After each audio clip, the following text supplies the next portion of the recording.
Anybody know what happened 73 years ago? That maybe is one of the most important things in our lives?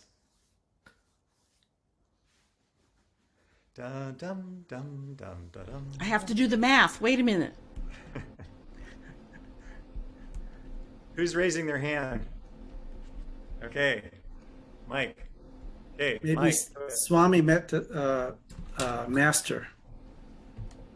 Well, it wasn't that he met him, but he'd already met him before that. But what happened on this day? So yes, I agree. Oh, okay. This is the north, south, east, west day, isn't it? Yes, bingo.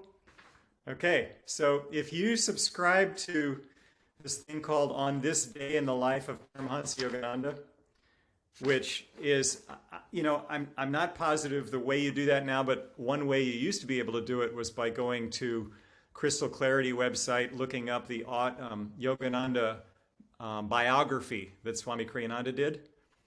And then at that time, it had a place where you could sign up for these newsletters. What these are is this daily news feed that you get of what Yogananda was doing on this calendar day, in this case, July 31st, at any time during his life that was significant. And it's fascinating. I mean, absolutely fascinating. And in this case, what happened July 31st, 1949 was, and I'll read, so just because it's so good. Yogananda spoke at a garden party in Beverly Hills, California, urging everyone there to follow him in the cause of starting World Brotherhood colonies. This day, he thundered, punctuating every word, marks the birth of a new era. My spoken words are registered in the ether, in the Spirit of God, and they shall move the West. Self-realization has come to unite all religions. We must go on. Not only those who are here, but thousands of youths must go north, south, east, and west to cover the earth with little colonies, demonstrating that simplicity of living plus high thinking lead to the greatest happiness. So, you know who was there, and you know that he was just on fire with that message that, as Swami said in The New Path, that he would not be surprised if angels streamed from heaven to do Master's bidding. And it's interesting that the topic that we had today, which was pearls before swine, give not that which is holy unto dogs, neither cast your pearls before swine, lest they trample them under their feet, turn again and rend you. Well, there are exceptions to the rule. There might have been people at that garden party that weren't ready for this kind of divine, powerful message. But in the case of an avatar, you can make that exception when there's at least one person there who's able to hear you. And then everybody else just have the collateral blessing of being there at that time. And it probably percolates down to inspire them whenever they are ready, in their personal life. I think of Jesus, Edgar Cayce said that if you don't know Edgar Cayce, he was a great psychic, intuitive, and did a lot of readings for a lot of people, and just very tuned in, Christian-based, but very universal. And he said that I think most of the people, or at least a huge number of the people that he did readings for, the most significant event in their past lives was just being somehow in the presence of Jesus during that life, even just for a glance, even when he was passing by. Just the magnetism of that avatar connecting with their lives has defined their lives since then. So in the same way, just, a moment in the presence of a guru like Yogananda at a garden party in Beverly Hills, you can imagine how significant that would be. But that date, along with Swami Kriyananda's discipleship, like you mentioned, Mike, is probably, I think, the most significant event in our lives. Because were it not for Swami's becoming a disciple, meeting Master, reading his autobiography, of course, I mean, how can you separate these things? But then being infused with this message from Master to take this out into the world and share these teachings, we wouldn't be here. Dallas wouldn't be talking about what their next steps are. Austin wouldn't be, having a retreat with Asha, and et cetera, et cetera. So what an incredible blessing. Now the question is, how do we continue that wave of sharing the joy of these teachings? And how do we do it appropriately?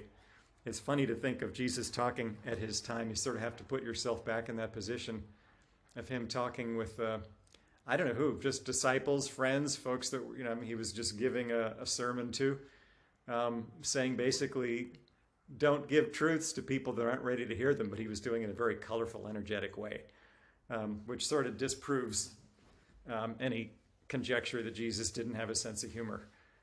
He was willing to to be pretty out there and upfront about don't share these teachings with people that are pearls before swine. The thing I like too is that because they might trample them and then turn again and rend you. I think of Swami Kriyananda and just the incredible, a whole incredible life beyond any imagination of expectancy, sharing these teachings. And then people would, attack him and try to rend him. Rend means tear apart. Same thing with Jesus, crucified. So what are you going to do? You have to be receptive to God's guidance and influence as to what's appropriate to share and when is appropriate to share it. Now, again, an avatar like Yogananda can share at a garden party no matter who's there, knowing that there's a divine purpose to it. And so, same with us. Maybe you've had the experience of as soon as you catch some inspiration, the first thing you want to do is go out and share it with all your friends and your family. I, in fact, did that once early on. I'll share that. It was one of my first early inspirations was Alan Watts. Those of you that might know that name, but he used to have a broadcast on a radio station local to me in the San Francisco Bay Area. And this is when I was a kid of, God, I don't know, 13 or 8 or whatever, young. And I just happened to hear this radio broadcast, and it was the first time that I heard anybody talking about duality, and about karma and things like that I hadn't really heard about before. So it kind of woke me up. So I regularly tuned into Alan Watts. But then fast forward some years later, I heard that he was coming to speak at a local auditorium. So I thought, wow, great. I'm going to get like as many tickets as I can and share them with all my family and friends. And it was well-intentioned, but I don't think anybody that was nice enough to come to it was really all that receptive to what Alan Watts had to say. And it sort of taught me a lesson that you can't just be unbridled, horses, wild enthusiasm. You have to be tuned into what other people are actually interested in and ready to hear. And that implies connection and relationships, which is what you guys in Texas are very good at, just heart quality. So it is a matter of relaxing and tuning into just what God's inspiring you to do right now, and not taking it all so seriously if you're not able to share these things. This is something that, as we continue on with this reading here, Krishna says, never speak of these truths to one who is without self-control or devotion, who renders, it's funny that that term render would be in both of those quotes, but in different uses, who renders no service, who does not care to hear, or who speaks ill of me. Well, this is interesting because we have sort of two angles on this, and one is don't share these teachings with those who aren't in a place to hear them, which is essentially don't proselytize, don't cram things down people's throats when they're not interested. And we find a lot of examples of not that. We always have of just extremism, trying to force other people to listen. Well, we don't want to do that. But the other side to that is God is trying to let us know high teachings. And to what extent are we able to hear them? And the nice thing about the Gita here is that it tells us what we need to do. It starts off by saying, don't speak of these truths to one who's without self-control or devotion, renders no service, does not care to hear, or who speaks ill of me. But turn that around and say, okay, God, what are you trying to teach me, and what do I need to do to be receptive to hear it? So just going through it, to one who's without self-control or devotion. All right, well, here we all are. So we're doing our best to practice self-control, which is just basically, the yogic teachings and all the things in our path that bring that to us. Hong Sa, concentration, our affirmation today on concentration, pretty appropriate. But just the ability to let go of the restless mind, of the restless distractions. I might bring in the idea of social media or news addiction or things like that, which tend to get our mind pretty restless. So just being aware of what it is that causes us to not be in a place of being able to really concentrate. And that's just individual, and here we are living in society, and we have to just kind of accept the fact that there's a lot of rajas as part of the mix of being here on this planet right now, and to not worry about it, but just say, okay, I'll do what I can, and the rest I just give up to God to handle for me. So being able to concentrate, meditate while we can, offer ourselves up to God, that's Kriya, is just doing it with a sense of offering, instead of the other side of that is, what do I want to get? No, it's what do I want to give? And you guys are great at that. It's just, how can I offer service, which is another thing of what Krishna says here. Don't give these things to people who render no service. Okay, so what does that imply to us? That service is a pretty good thing to do. There's a balance to this too, where if you're just running around so much, as we can tend to do, depending on our nature, if just, we can overdo it. So it's always a matter of balance. What can I do that brings joy and peace of mind? And we have a pretty good self-regulating, system on that. We know when we're holding back a little too much. We have that kind of nagging voice. Or we know when maybe we're getting a little overwrought because we're getting restless. We're spinning out a little bit. So try to find that balance in service, in life, in giving to others, where you can do it joyfully. Now, you may have to push yourself a little bit if your tendency is to hold back too much. Or if your tendency is to overdo, you may need to just learn to kind of change that up. So it's always a matter of creativity, just being creative in the moment. There's no fixed shoulds. In fact, anytime we get into should, it's not a good thing. The thing is what brings joy. So just look for that all the time. And then we find that God's talking to us. I find sometimes that if I'm defending my territory a little too much, that all of a sudden I get to be alone. And that's not good either. So it is the balance of staying connected, being receptive. It's all about energy. What is a good energy flow? And so sometimes we have to play both edges of that just to find out for ourselves what that is. I want to talk to you now, but I'll finish talking first and then we can kind of open it up a little bit. But hold that thought. So the other things that Krishna said was, who's without self-control or devotion. Well, we know all about devotion, or at least we do our best. So I think that anytime we find ourselves thinking too much, that's probably not a good thing. That, the intellect is good to kind of get us to a certain point, like a booster rocket. But then we have to let it go because it by nature tends to divide up and just kind of separate and judge and compare. Whereas the heart, it's unitive. It thinks intuitively. It thinks about what's the connection between us all. What's the connection between me and God rather than the separation. I know personally, being a Virgo sun, that it can be easy to criticize if you have a nature like that sometimes.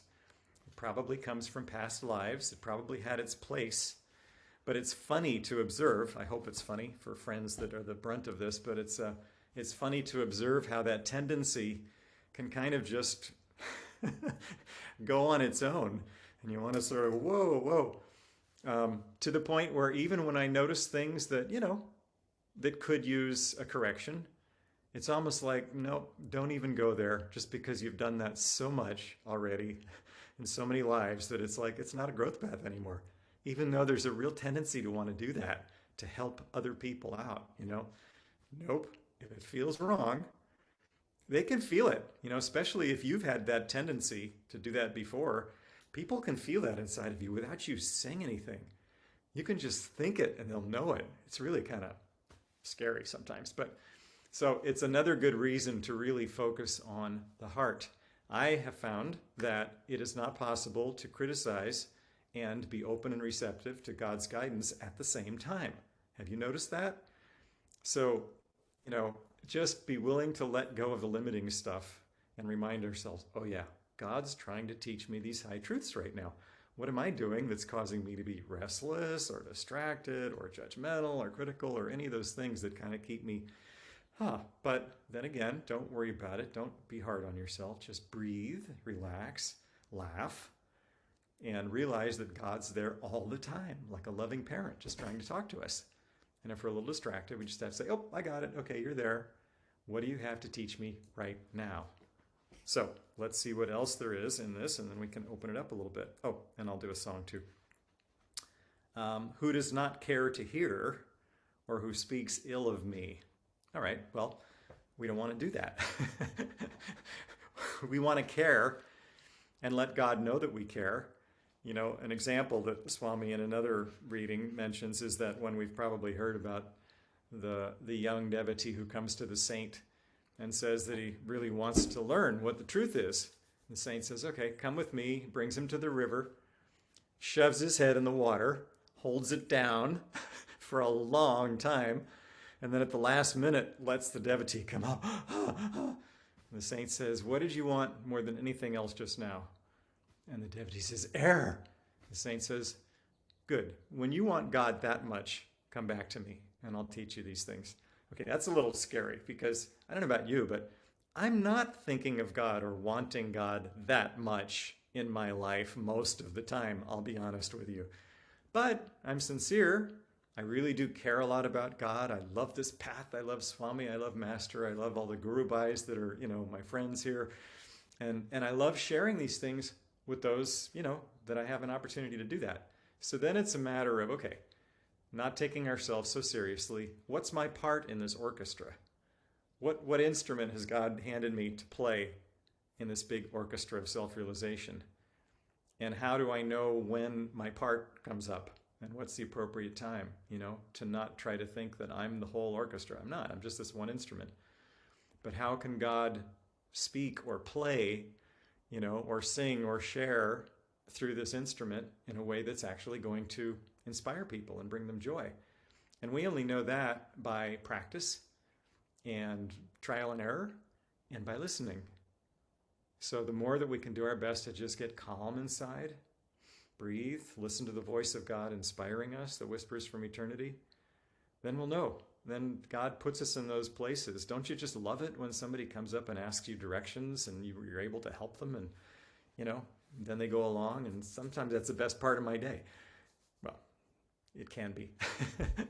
So God will put those people in front of us and allow us to serve. And that brings more joy than, so many things. And then the final thing that he says here is, who speaks ill of me? Well, we don't want to do that. The opposite of that is just feeling so much joy in God that we just want to just sing and share and love and be joyful. And that's what we do. So I think that love of God, that natural love of God in our hearts, that joy that we feel being part of all this, that speaks to people. That magnetizes people. And if they want to know more, you've probably found this, they'll ask. And then we've seen Swami do this, where he won't tell a whole bunch of stuff all at once. He'll just offer a little bit of information and then see if people respond in a way that they want to know more, and then he'll offer more if they do. So that's what we want to do on both sides. When we're giving, we want to just offer whatever seems like people are asking, but not more, perhaps, and then just see whether or how they're responding. Sometimes people, maybe you find you're trying to share Ananda and you do your best to share what it's about, and people say, that's great, and then kind of move along and change the topic. And that's fine. We share who we are, and if it can plant little seeds, that's fine. If people want to know more, though, they'll ask, and then we can share more. I can talk about just the farm up here and how that happens, but we'll save that for a little bit later. I think right now we can open it up after the song, because music is always a good transition. So, I wander with the spirit of St. Francis, just being so joyful, roaming through the countryside, sharing the vibe of love, and that's what we can do too.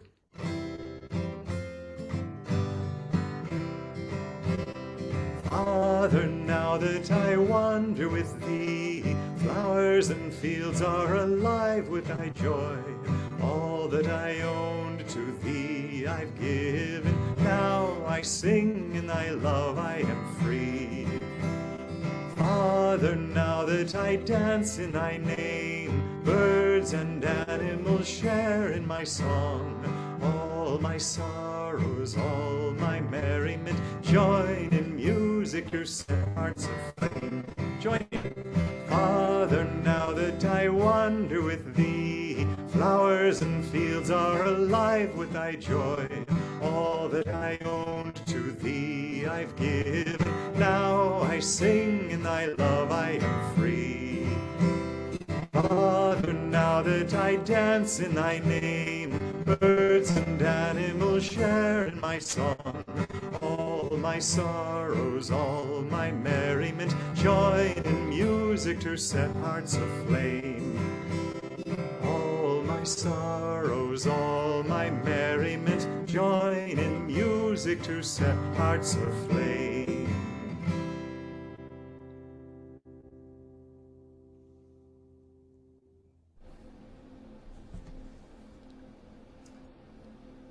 Okay, friends. Hi, everyone. Show me your faces. I could hear us all singing, sorta. Good. I was singing. I knew most of the words, and I hope you all were too. Friends, let's open cameras again. Dambara's asking, not just me. I ask every Sunday, but now it's Dambara. So there we go. We have Colorado, we have Austin, we have all over Dallas. We have, where are you, Susan? Are you in Colorado? Yeah, I think. Yeah, we have two Colorados. Then I realized that I have seen you at one time or another, not just your name. So that's good. Oh. So, does anybody have any comments for Dambara? I'm going to even say song request, but let's, one thing I'd love for you to get started. I know you've lived in various communities with Ananda here, there, and lots of places, and visited internationally and stuff. Can you just offer a little bit of that excitement? Many of us haven't had that experience. I've visited a few places, but some people, we haven't. And just the joy of community. We are community, but we're not living together. But just whatever you could tell us about the places you've lived. Yeah. One thing I'll say is I have not yet been to Ananda, Dallas, so I'm very much looking forward to that. Even though I've done online here, I've not been there in person to meet you. So October, and Keshava before that, that's going to be fantastic. So Jai Asha, Jai Keshava, Jai Dallas, Jai Austin, Jai Texas. I've had the opportunity to live at, originally Ananda Palo Alto, then the Village, then Sacramento, then Palo Alto again, then Portland, Laurelwood, then Ananda Farm, Camino Island, Ananda, Washington. And then, around the world, Assisi, etc. India, not the real newer places in India, but India, just various places around the northern part, Calcutta and such, Pune, or Puri, not yet Pune. So the common thing is just the common thing in all of us, just the love of God, the love of this path, Master, Swami, these teachings, this music, the thing that just is our common joy. And it's amazing, maybe you've seen this when you've looked at videos of people singing from all around the world.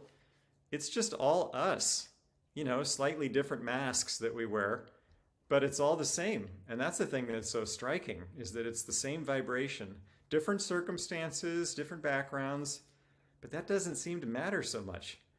And so I find that too when people say, you know, what's your favorite colony or what's your favorite meditation or whatever.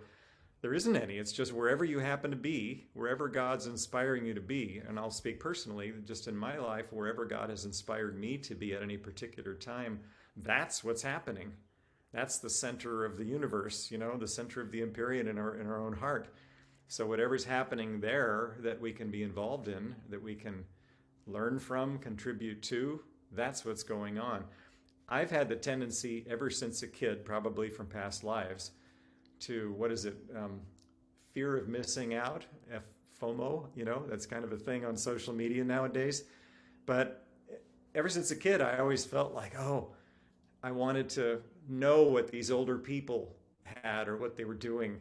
And it kind of was a little unbalanced because I sort of want to be with them, but you know, it's not appropriate when you're a kid and there's a group a few years older. They don't want to hang out with you, at least at that time they didn't.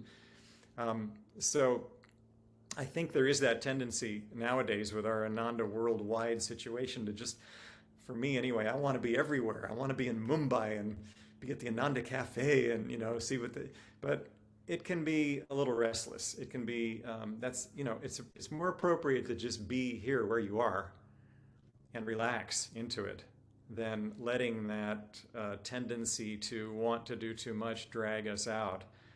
But all that to say is that every colony just has its own expression, usually of the leaders. That's kind of where the vibration starts. And then that magnetizes the people that come. So I think you guys are doing an exciting thing, just trying to redefine your directions now and seeing where you want to go. And it's a great thing that everybody can do together and contribute to together. Great opportunity for growth.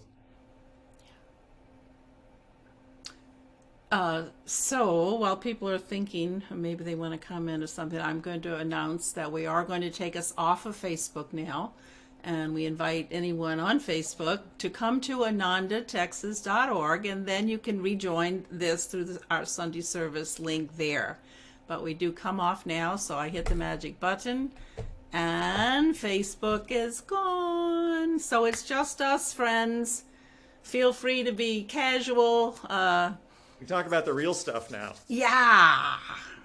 Tell us all the horrible... No, don't do that. I would say the challenges, the other part of the greatness of community, right? Because we know that's there. We actually have talked about that in the past, about the wonderfulness of the challenges that are opportunities. So we don't have to go down that street today, but you know, it's all people. It's all people. You can't get away from people. Well, we can try. But you know, that's important because just recently, Riemann and Padma up here in Seattle reminded everybody of that, which is that we've had this tendency during COVID to just get really comfortable being withdrawn into our own space.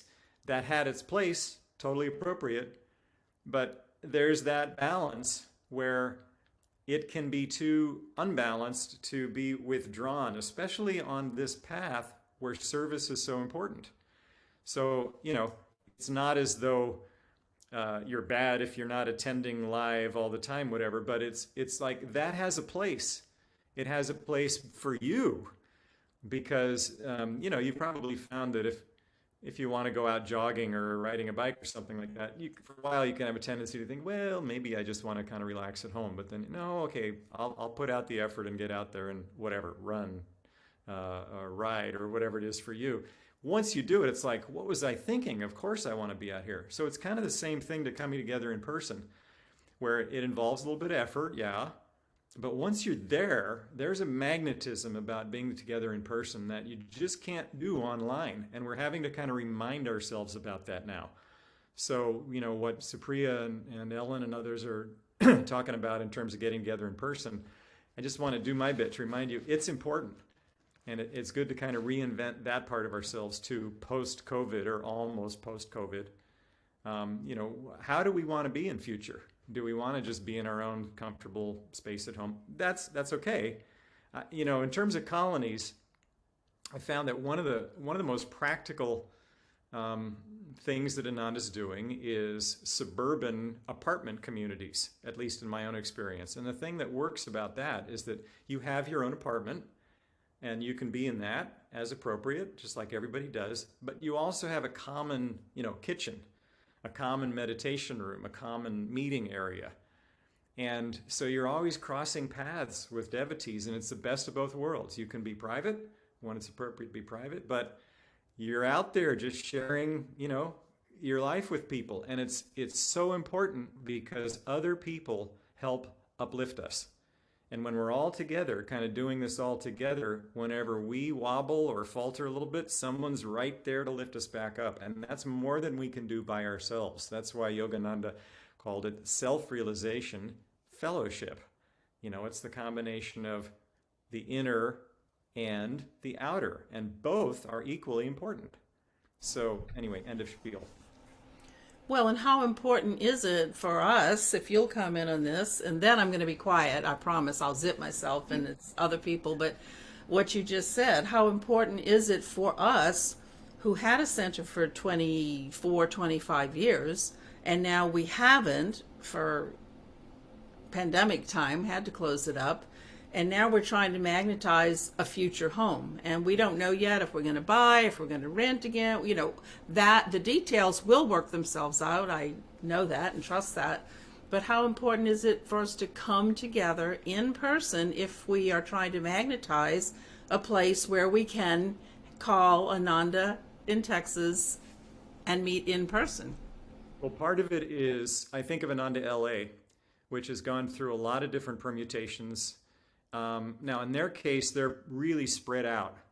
And I don't know what the situation is there in Ananda, Texas, whether you're as spread out as they are or have been. But you just have to try stuff and do what works.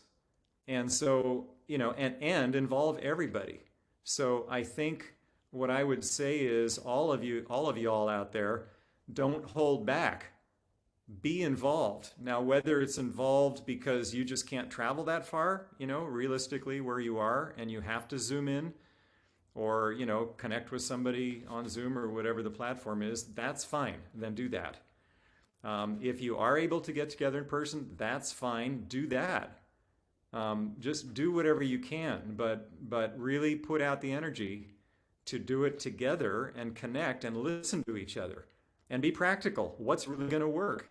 Sometimes, like I think again of Ananda LA, sometimes having physical brick and mortar centers was the thing. And then at a certain point, COVID and economy and all, they had to pull back from that. And then they consolidated into a center in a different location. So it can change forms. Don't get too caught up in the form as much as the energy. What actually feels like the expansive energy? And you have to not only communicate but listen. Of course you're doing that already, but listen to Master, and then just check in with each other and what actually feels like the expansive next step in a way that you can get behind and say, yeah, that actually feels, it may be scary, but is it one step scary as opposed to 10 steps scary? If it's one step, then fine, then explore it, take that step and just kind of see how it feels. And is it expanding you in a way that feels like, oh yeah, actually, this is good? Thank you, Dambara. Like, Yeah. I was wanting to ask you, you mentioned that your son was with, I thought you might have said Raghu, but in any case, what was that meaning to you? Oh, yeah, I thought you meant my son or daughter, but I thought, I don't have a son that I know about, but now I know what you mean. S-U-N. Son, my son, S-U-N, is in Virgo.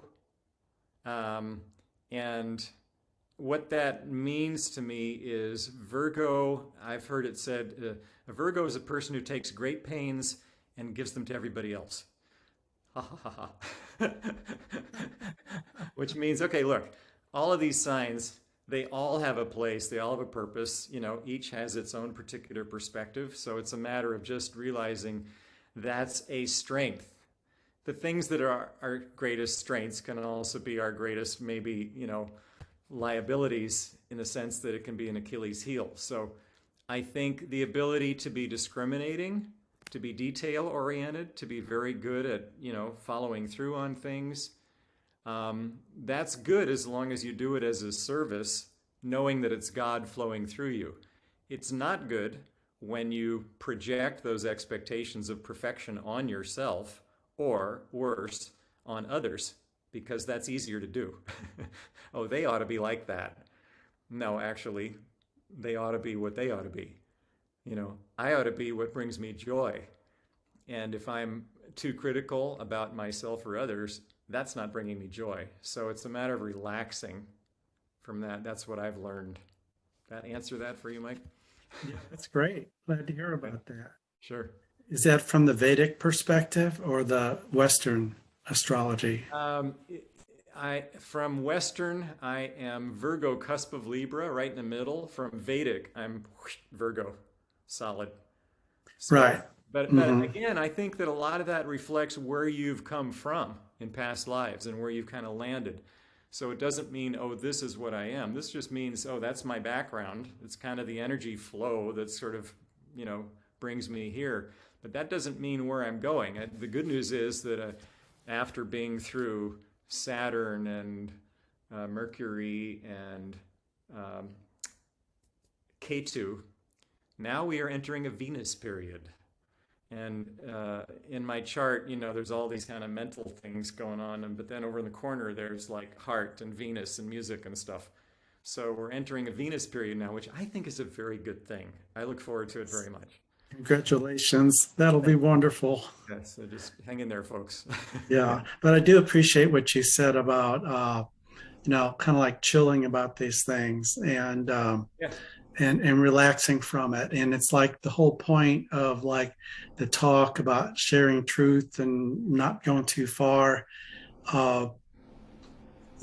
If one is trying to find truth, then how important is it to try to even think about persuading other people? Although, it's helpful, I'm sure, to invite them or, help a little bit, but is that really an important goal? I'm sorry, that's what I would ask. I think that if you feel like you have to persuade people, you're already a little behind the eight ball, because nobody likes to be persuaded. People There you want to go. be inspired, and so our job is to just feel inspired and to just be inspired. And then, if you're the kind of parent that's just an inspired parent, you'll naturally have kids that are sort of interested in what you have to say. But if you feel that you have to persuade your kids, it's like, excuse me, I have my own life. So just be inspired within yourself, and then naturally that will spill over to others. That's what I would say. Wonderful. Thanks again. I'll let someone else ask. Thank you. I'm going to encourage anyone who would like or prefer to put anything in the chat. I'm watching it and I will read it. And here is something in the chat. It says, can you say more about the Venus period that we are entering into? That was just me, Ellen. I thought so. Yeah, go ahead. But we can all tune into heart energy and, share that with others. I think that's a we Venus. That's a good thing. Thank you. Yeah. Others, got any thoughts or questions? I'm Mallory. Hi. Hi. Thank you for your thoughts and for your music. Sure. Thank you. So I have been sharing accountability partners with someone for about 2 or 3 years. And all of a sudden, out of the blue, she asked me about Ananda. I know she's a Christian, very devout Christian. I don't know if it's non-denominational or what it is, but she has a strong faith. So she asked me, and so I got to tell her some things about it. I'm sort of going up, because I didn't expect it. But yeah, it felt good. It felt real respectful for her to ask me, and it felt right to tell her, just a little bit and see what happened. Great. Yeah, yeah. And I think, like you've probably found, it helps just to share your own experience, and not try to get too caught up in dogmas and stuff. Those will come as you naturally feel them, but the more you share about what you've enjoyed. Well, I was trying to explain what a self-realized realize being master is, that was a challenge. But she listened very well. Yeah, good. And if you enjoy Dambara's music, he'll be singing almost every day while he's here in Dallas. So at the retreat weekend, but also at the colleges. So lots of beautiful music going to happen. I'll likewise give a shout out to Keshava when he's there. He's just like the best. So you'll enjoy that. Yes, and that's in Austin. And that will also be at the Austin Sunday service and then at the Texas Yoga Retreat. He will be giving workshops, and I believe he will be singing before Asha does her classes, because they don't have conflicts of having workshops at the same time, which I'm sure Ellen did that very much on purpose. And so there'll be lots of music in October. Yeah, looking forward to that. Oh, so I mentioned the farm, and I just want to share about the reality of the farm here. This is a situation where you have these teachings expressed in a farming context.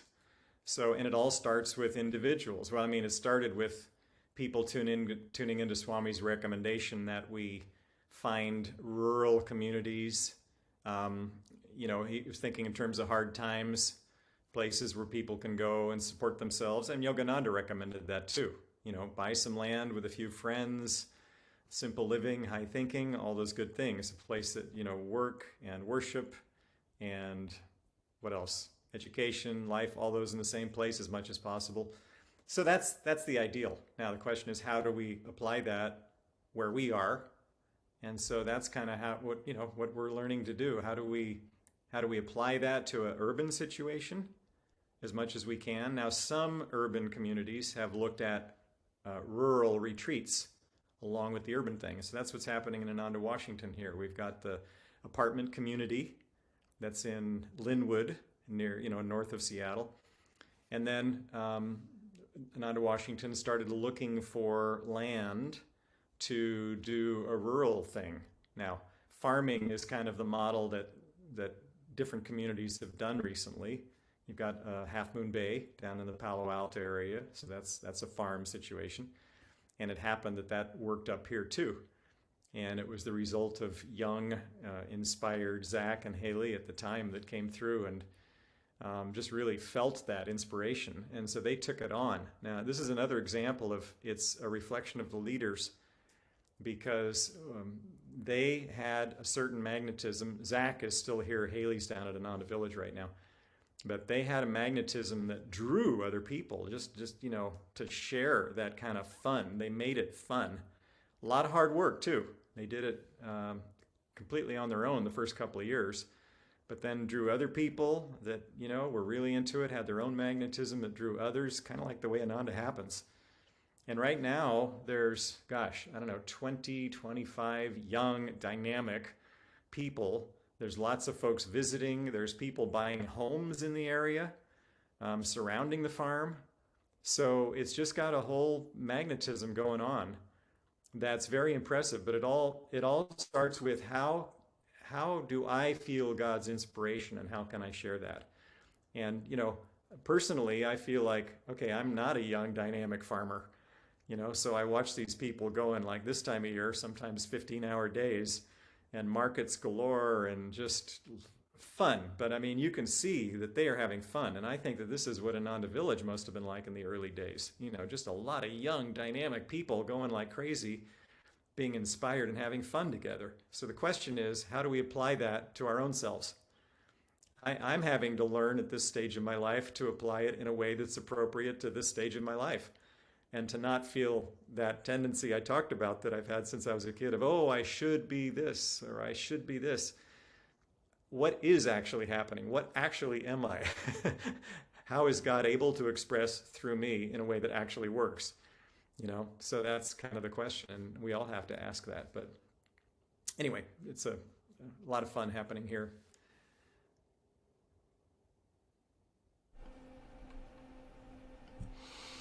Okay, guys, we're getting close to 12:30 Texas Last time. opportunity. There's I was Frank. gonna, I was gonna, I was gonna say something. Hey, Dambara. Good. Hey, go for it. Yeah, you were saying, you were relating your childhood experience of like FOMO.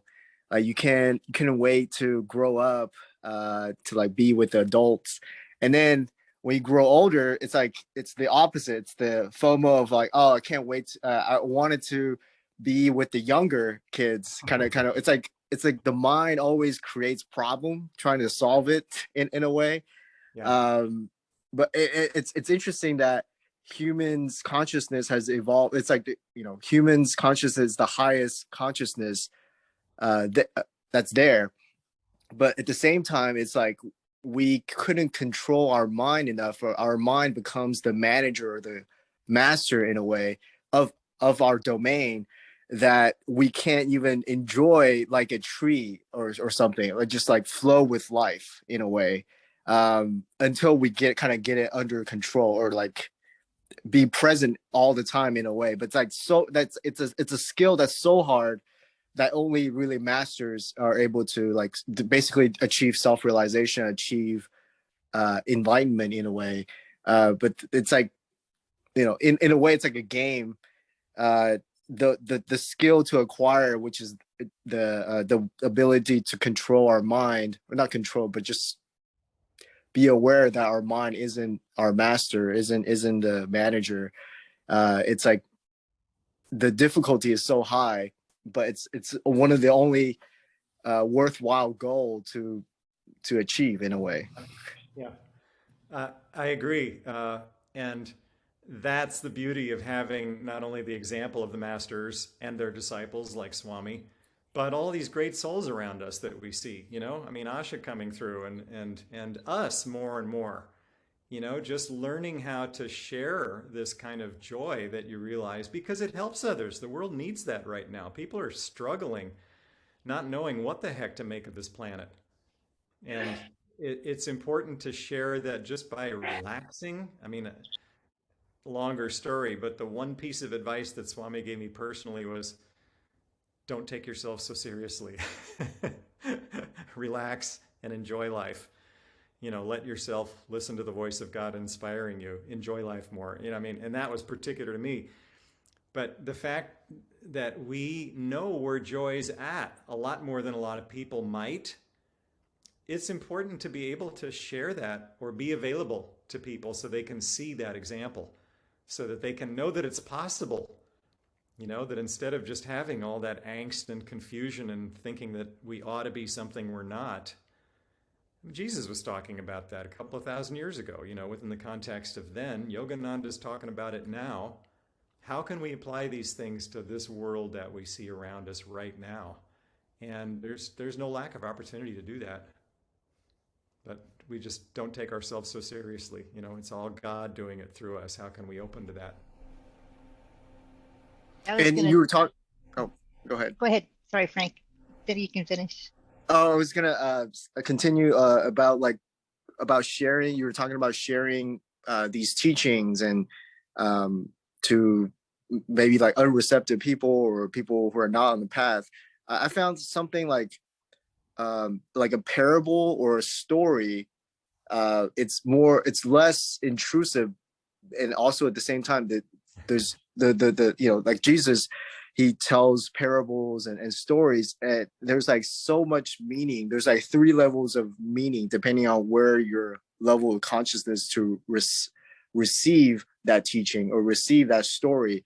I found it's very, I really enjoy like parable stories. I guess that's what I'm trying to say. We can be 8-year-olds even if we're 70. Just it's important to just relax and be who we are, and accept who we are, and accept the lessons that are coming to us, and not think that we're supposed to be in some other grade. And just, enjoy it. Enjoy the school. Have fun with our classmates, and we'll get the right stuff. The only problem is just the tangle we get ourselves into, thinking it ought to be some other way. So I guess the message is relax, enjoy, and share that joy.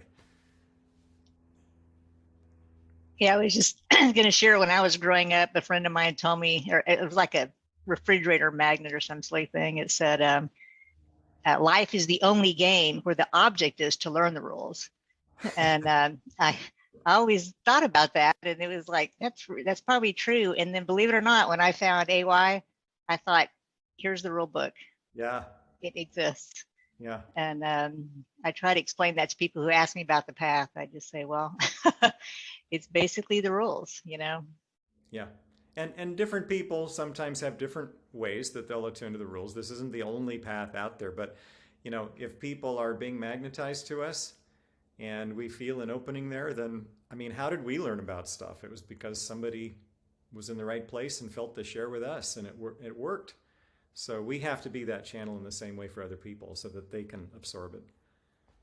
Yeah. Although, isn't it true though that there really is only one path, and that's up the spine? I mean, isn't Oh, yeah. that really at the end? But I mean, we all have our different ways of getting at it. Okay. And we're all at different stages of growth too. I mean, that's part of it. That's part of the 8-year-old thing is, you know, we can't think that we're advanced yogis, you know, doing calculus in college when we're actually, you know, kind of at the level of learning how to get along with people. Whatever, just, you know, I mean, God knows where we are. God loves us for the stage we're at. And we have to just relax in that and be open to his radiant love and you know, let it help us grow and not worry about the other instruments in the choir. They'll take care of themselves.